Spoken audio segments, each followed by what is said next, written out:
Next thing I noticed in terms of final reflections on this series is that I've had much less hip discomfort. When I first started the series, my right hip was popping in and out.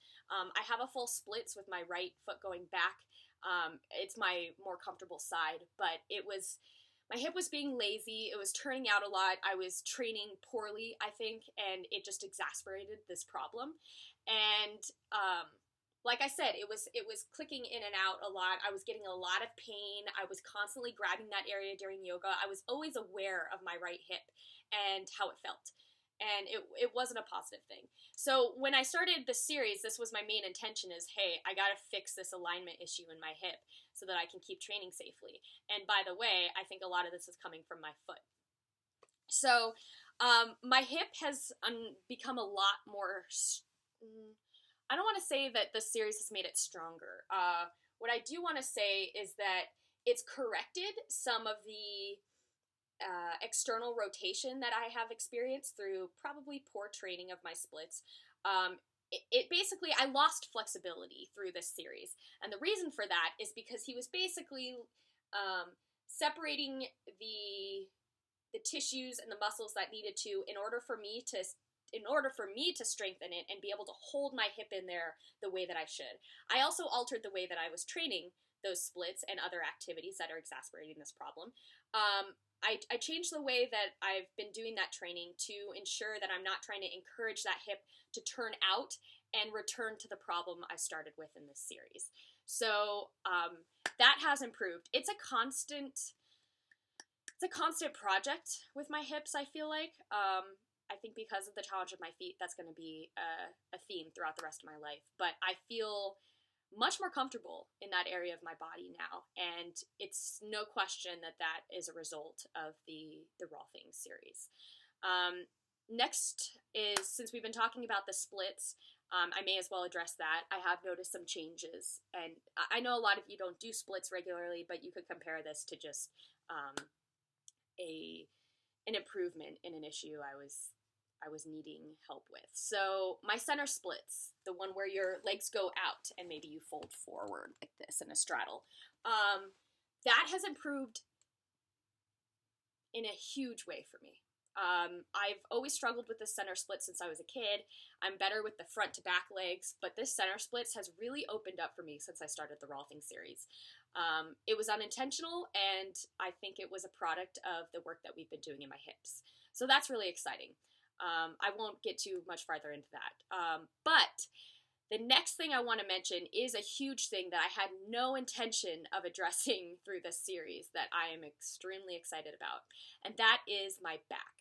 So when I was younger, I was very allergic to gluten and very allergic to dairy, and I did not know either of those things. And I continued to eat those things for the first 2 decades plus of my life, and I got really, really, really sick for many years. For about 7 years, I had a migraine every single day. Every day for 7 years. I was a full-time student. I was working full-time. I was a highly functioning human being, but I had a pain tolerance that was through the roof because all day long I had to go about my daily life with a migraine. And sometimes that was impossible, and when you have it 50% of the time by every single afternoon, you kind of really have to learn to work with the pain and just live through it. And I don't know how I did that because when I get a migraine now, it's very traumatizing, but somehow I did, and I was really sick for a really long time. And one of the issues I struggled with was a lot of tension building up in my neck and shoulders. So much so that it would keep me up at night. I believe it's what would cause those daily headaches I would have. And no doctor knew what to make of it. No physical therapist, no orthopedic surgeon, x-rays and MRIs didn't help. No one knew what to do. And unfortunately, none of those Western doctors ever asked me what I ate. And so none of them even thought to think of a food allergy. It was really disappointing, especially when I learned on my own years later that, wow, maybe I'm allergic to gluten or allergic to dairy. Turns out it was both. But anyway, all that buildup and tension in my neck and back, that took years to go away. Actually, it never went away. It's basically so that when I roll my shoulders back, it's just like gears rolling up against each other. I have never been able to find relief from that. I've always just kind of assumed that's what everybody's back is like. Well, guess what? It's not, and that's really exciting. This is a change I actually noticed early on in the series. I mentioned it in one of the prior videos, but I want to mention it again as a final observation because it's a powerful one. I no longer roll my shoulders back and feel gears in between my shoulder blades. I might be able to get maybe 2 or 3 clicks if I really push my shoulders back, but it used to be 20 or 30 clicks as I rolled my shoulders, and it sounded disgusting, and it felt disgusting. I've never enjoyed that feeling, and I'm very excited to say that this process has really helped clear that area.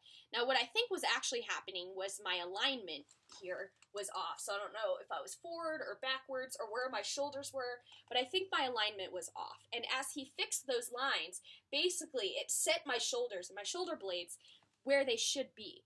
And I believe that is why I'm not experiencing the clock gears anymore, because as I roll back, things are in place. There aren't things where they shouldn't be, and so there's nothing to rub up against. That has been a huge help. I suggest that if anyone has issues like that with their neck and back, which a lot of people do, and say you get a massage regularly, and it helps temporarily but doesn't help in the long term, I highly suggest you start looking at Rolfing, because I think that that can really help you. There's one more thing that I want to talk about, one last observation, although I'm sure there's more, but these are the main ones, and this video is already 13 minutes. So last observation is,